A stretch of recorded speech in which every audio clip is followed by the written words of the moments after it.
This universe is only one of an infinite number. Mr. Strange.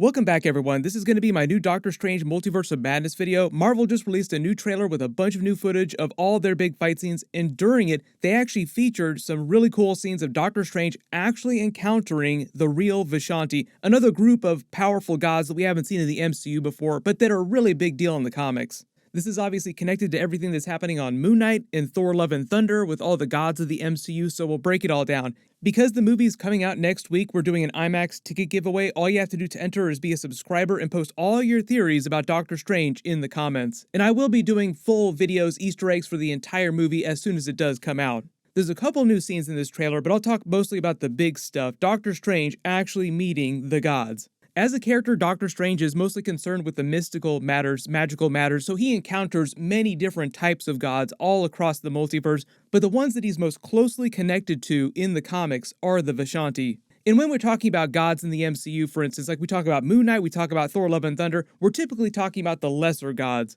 The one above all is meant to be the one true god, like capital G god of the entire multiverse. He's so powerful, we will probably never see him. But usually when you're talking about all of these lesser gods, there's supposed to be a different version in every single universe. For some of the really powerful cosmic beings and some of the gods, though, there's like one version for the entire multiverse. This trailer kind of makes it seem like there's going to be one version of the Vishanti for the entire multiverse. But for instance, there's many different versions of Thor. That's how you have the Thor core in Secret War. So it's not the same for every single type of god. Not me. What? Just listening. In this scene where Doctor Strange and America Chavez are falling through this sort of liminal space through different universes is after they've gone on the run from MCU Scarlet Witch. America Chavez has started punching holes through different universes so they can escape, and it's after they tried to use the Book of the Vishanti in this special room here that they feature in pretty much every single trailer we've seen. Because of the Screen X expanded format trailer where there's a bunch of extra footage on the right and left sides, we get a much better idea of where Doctor Strange has actually been keeping the Book of the Vishanti locked up, or where the other Sorcerer Supremes before him had kept it. Notice when they open the metal door to this place, it's in all the trailers, they're in a basement, but when you see the expanded version of the scene in the Screen X trailer on the right and the left, you can see that it's in the same basement of the Sanctum Sanctorum that we saw during Spider-Man No Way Home, that cluttered old basement with the washing machines and just all the extra junk that they keep around, even the extra beard dye kit that Doctor Strange had kept around. Gotta keep that magical goatee all trimmed up. A torture rack. That is a Pilates machine. Even though they said that they used that basement in the movie, like it's meant to be this common, regular old basement that anybody would have, it's actually connected to the Undercroft, that part of the ancient temple that the Sanctum was built on top of. The temple was built there at the intersection of a bunch of really powerful magical ley lines that exist through the earth that Agamotto himself would have used back in ancient times. Some of these walls are thousands of years old. And they shot an episode of The Equalizer here in the 80s. There's magical doors and portals to all kinds of different places inside the Sanctum, so this isn't really a surprise. Like, of course they would have a bunch of magical doors to really crazy places we haven't seen before. But the Vishanti are a huge deep cut from the comics. They're the gods who grant Doctor Strange all the magic that he uses to power his spells in the comics. The relationship between him and the Vishanti isn't quite the same as the relationship between Moon Knight and Khonshu, but the Vishanti, just like the other gods, can have regular avatars and do in the comics, but usually they're other people. It's not Doctor Strange. In the first Doctor Strange movie, the Ancient One kind of brushed over a lot of this in the Vishanti just in general during her tutorial, just saying that they take their energy from other universes and other dimensions to power their spells, but it's a little more complicated than that. Like even Scarlet Witch, who uses chaos magic, got it from somewhere. It just didn't come out of nowhere. Like there is a god of chaos inside the multiverse that sort of granted her power when she was born. In the comics, that's Chthon. He's one of the elder gods. He also wrote the Darkhold. It sounds like it's going to be a little bit different in the MCU, but it's the same basic principle. But the Vishanti are a trio of gods who are either old gods or somehow tied to them in some way, or biological children of old gods. The old gods were created by the sentience of the actual planet when it first came into being. Like the planet itself has this soul, so to speak. It gave birth to a bunch of old gods when it was created millions and millions of years ago. The way they talk about Khonshu and his pantheon of the Ennead, technically they're meant to be different in the comics, but they talk about them like they are part of the old gods, so to speak, in a more broader sense. But the actual old gods are a specific group in the comics.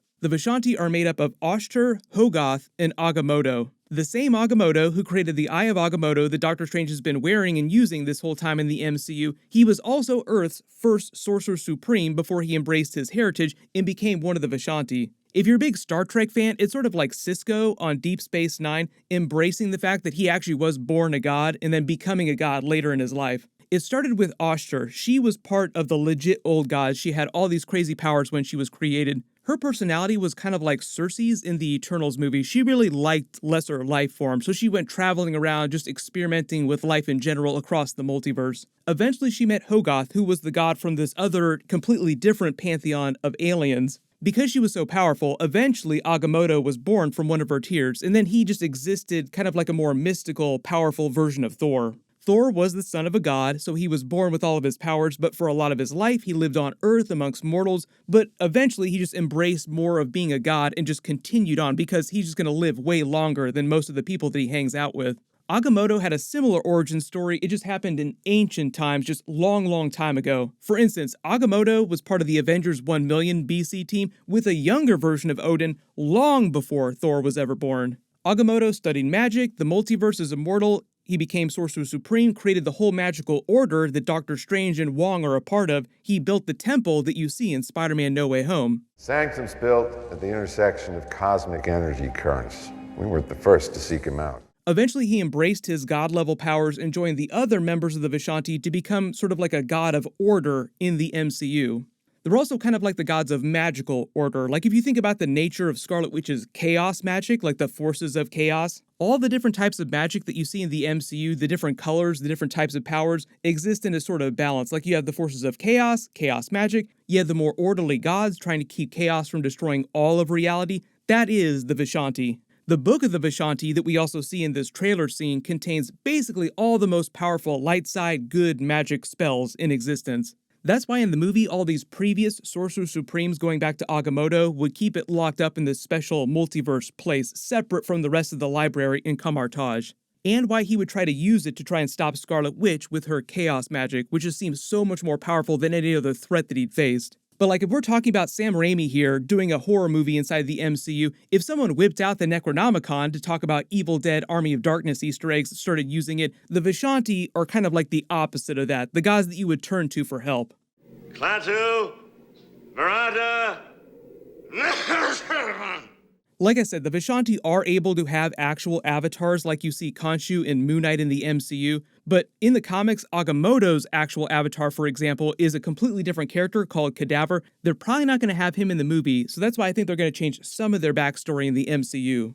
Like I said, one of the big differences is it seems like they encounter them when they're traveling through different dimensions, different universes, so it sounds like they're going to say that there's one version of the Vishanti for the entire multiverse, which would mean that they're way more powerful, and most of their efforts are spent trying to protect the main MCU dimension. That's why in all the MCU movies, if you look at the windows on all the different sanctums, you see them inside this room here too, the different symbols of all the sanctums. They're meant to be symbols representing all the different members of the Vishanti, and they're part of the enchantments protecting the planet from extra-dimensional threats. Like the symbol on the New York sanctum is the actual symbol of Agamotto himself. For those of you asking about connections to Thor Love and Thunder and Gore the God Butcher trying to kill all the MCU gods, yes, eventually Gore would want to kill the Vishanti. The whole idea is that Gore starts out with some power, the Necro Sword, but as he kills more and more gods, he convinces some of them to do what he wants them to do, and he gains even more power, then he can kill the more powerful gods, and it just scales up from there. So it'd take him a while before he could kill the more powerful gods, but eventually he would be able to do that too.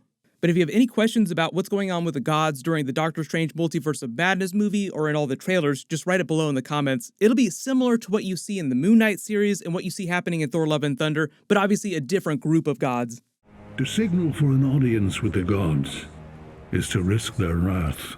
Now it makes more sense why they're doing all this god-level stuff in the MCU all around the same time. All these different movies and the Disney Plus shows are coming out at the same time dealing with gods. My full Moon Knight Episode 5 video will post this week just like normal after they release it, so make sure you enable alerts for my channel so you don't miss that. Everyone click here for my Moon Knight Episode 5 trailer video, and click here for my new Guardians of the Galaxy 3 announcement and more trailer Easter eggs. Thank you so much for watching. Everyone stay safe, and I'll see you guys in the next one.